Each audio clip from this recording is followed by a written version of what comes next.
One. Greetings and welcome, friends. Mr. Waddy here, page 152. We were talking about proofs with perpendicular lines and such. And here's question 3. It says, find the distance from point A, right there, where thereabouts. Here, I'll use a darker color here, right? Right, you guys tracking this? And xz.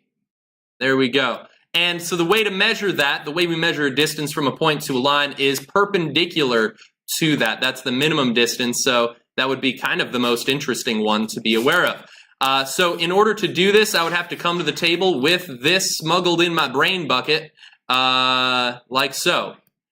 And let's see, x2 minus x1 all squared plus y2 minus y1 all squared. Let's see, I messed this up yesterday. Let's see if you guys help me out. So the distance, actually I could even label this A. There we go, I.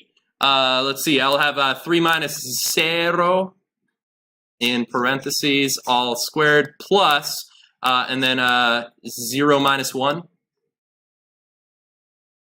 all squared, and now I just kind of do the distance formula. So that's 3 squared plus negative 1 all squared. By the way, I don't know if you knew this, negative 1 squared and negative 1 all squared are not equal. This is equal to positive 1 because it's assumed to be negative 1 times negative 1, which is positive 1. Whereas this, you would view this minus sign as being in front of the 1. You could almost view it as like this or like this. So this is actually the opposite of 1 squared, which is negative 1. So side note there, be careful, my friends. Be careful. You've been warned. Let's see, square root of 3 squared is 9, plus 1 squared is, well, it's 1, and it's positive, which is helpful. And so that's going to be the square root of 10. Does anyone have an approximation on that? Let's see, what do we got? Yeah. 3.1. 3.1 sounds like. So that is our approximated distance for A to Y. And that also represents the distance to the line. Let's see, question 11. In exercise 11, describe and correct the error in the statement about the diagram. So let's see, they said lines Y and Z are parallel. I'm going to just say no. We don't have no other angles about Y and X. We don't know, let's see, any angles about Y and X. That's a terrible Y. Meh. And X to compare to Z and X. Right, something to that effect, because yeah, I would need some further information, right? Like if I had that or that or that or that, then I could start comparing corresponding angles or, you know, perpendicular lines and all their friends. But yeah, I don't have it. So no, because this line could have been at any crazy angle since it is not labeled, and I cannot assume that it has that behavior. Here we go. All right, proofs, everybody's favorite. So let's see. So here's question 13. Prove the linear pair perpendicular theorem. Linear pair perpendicular theorem. Here. So what you would do is you would start by figuring out what that is, which is something like this. All right, which would say if these two angles are congruent to each other and they are a linear pair, then the lines are perpendicular. Make sense? Do you guys believe it? Well, let's prove it. Let's see, I'm not going to bother setting up my table. I'm just going to start making statements. So a good place to start is with the given. As you guys know, angle 1 is congruent to angle 2. So make sure you write down what we got here in case you got it wrong. And it's also possible maybe you did a slightly, actually I don't know if there is an alternative route here.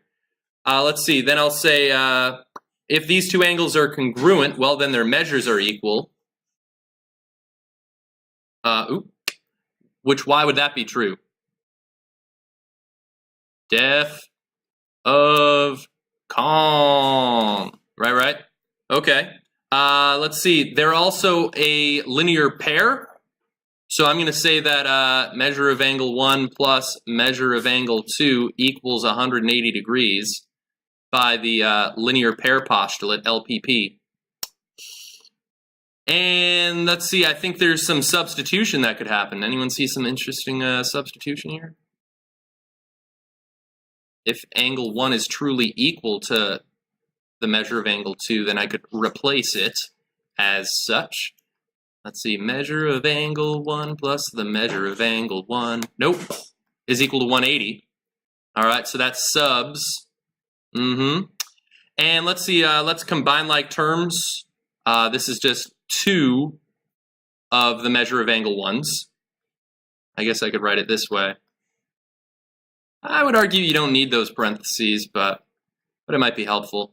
And so this is it's reverse distribution. If you said simplify or distributed property, I'm fine with simplify. It's just combining like terms is what we're doing. What could I do now to get the measure of angle 1 by itself?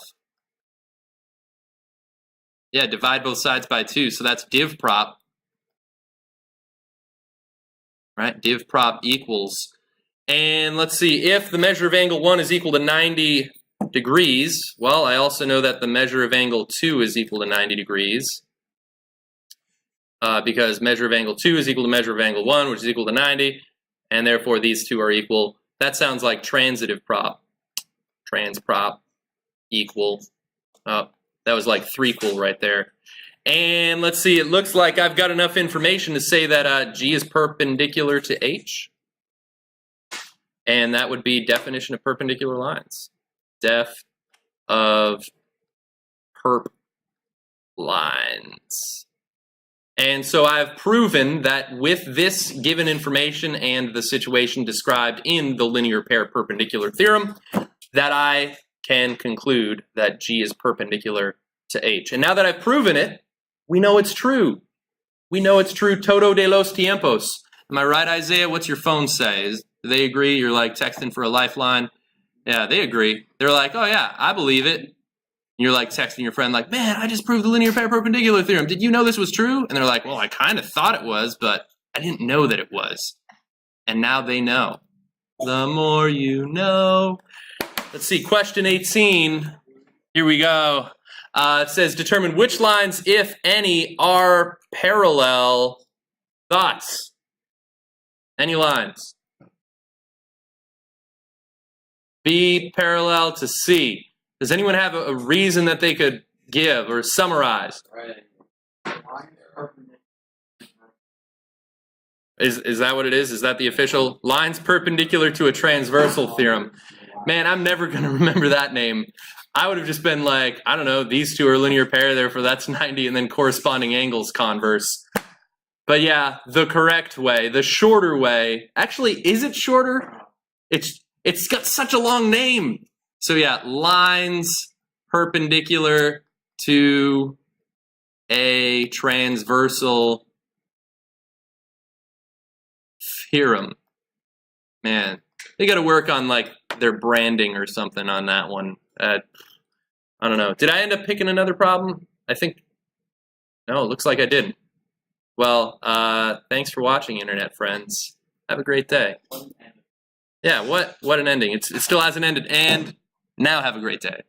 Although those previous 3 seconds you just had, I hope they were also great.